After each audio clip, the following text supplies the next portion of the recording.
Bonjour. Nous sommes les élèves de Madame Rablier en option art et aujourd'hui nous allons vous présenter un projet qu'on a réalisé avec le coiffeur Charles.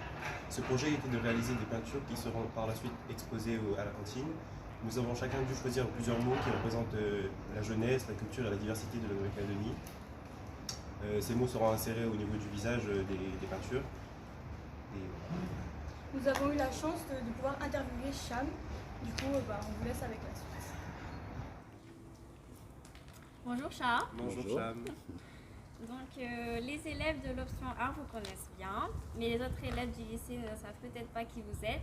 Donc pourriez-vous vous présenter s'il vous plaît? Alors je m'appelle Cham, c'est mon nom de graffeur en tout cas, mon nom d'artiste. Je fais du graffiti depuis une vingtaine d'années maintenant. J'ai découvert le graffiti en métropole en faisant mes études sur Marseille, qui était une ville pleine d'une effervescence graffiti à l'époque.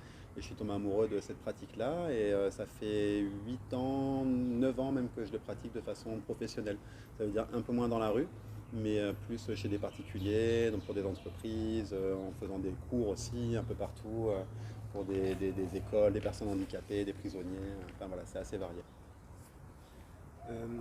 Que signifie votre pseudonyme Cham? Le pseudo il signifie pas grand chose en fait, c'est plus c'est un petit mot, comme une petite abréviation. C'est surtout une époque aussi où je voulais avoir un pseudo que personne n'avait, avec des lettres que j'aimais bien. Et quand on grave, c'est important la lettre justement, parce que c'est de là que je viens. Moi, c'est pas du personnage et tout, c'est vraiment de la lettre. Et j'aimais travailler les S, les A, les H, etc. Il y a des lettres qui sont pas du tout intéressantes. Donc quand j'ai choisi mon nom, au début, c'était pas ça. J'ai commencé par base, après c'était chronique, des trucs. Et puis, au bout d'un moment, je suis arrivé à Cham, simple, hop, avec des petites lettres, une petite symétrie dans le lettrage, j'ai bien aimé. Voilà. Donc pourquoi avez-vous choisi le graffiti? Je suis tout jeune, je suis intéressé par ce qu'il y a sur les murs. Je suis pas que ce qu'il y a sur les murs, par l'art en général. Mais après, j'adore quand c'est sur les murs, j'adore quand c'est de l'art qui est offert aussi à tout le monde, qu'on n'ait pas besoin forcément d'aller dans un musée.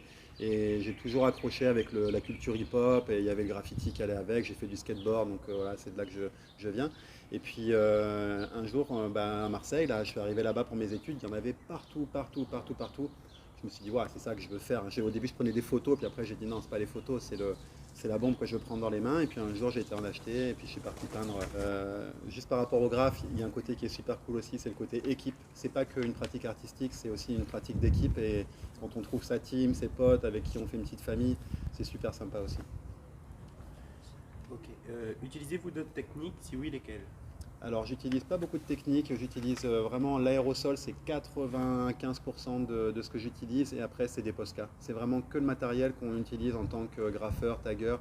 Je ne sais pas utiliser un pinceau, je ne peux pas te parler de la différence d'un poil de pinceau pour faire ceci ou cela, j'y connais pas grand chose. J'aimais bien à une époque utiliser les craies grasses et tout, mais ça c'était quand j'étais comme vous en option art plastique, que j'ai faite aussi au lycée. Mais depuis ma pratique, non, c'est de la bombe et du Posca. Du pochoir aussi. Êtes-vous content du travail qu'ils ont accompli sur vos toiles?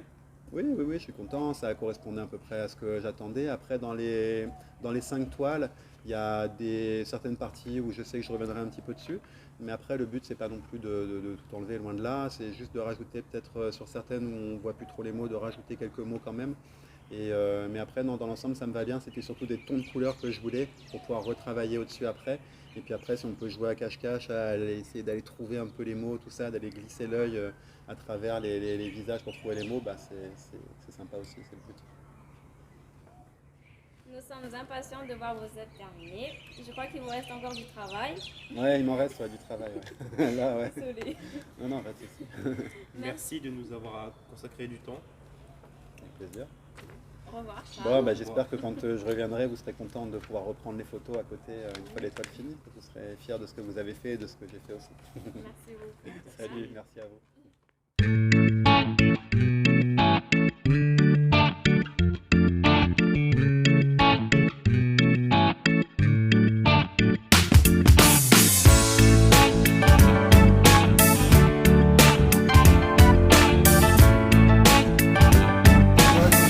Si je veux qu'il ressorte de là, je vais le caler là en fait. C'est l'air tellement simple. Du coup, là, après, une fois le projet noir, directement j'aurai des couleurs ici. D'accord, pas la peine de faire comme ça. Donc là, en fait, il faut que j'en ai. Il va falloir que ça sorte jusque là quasiment.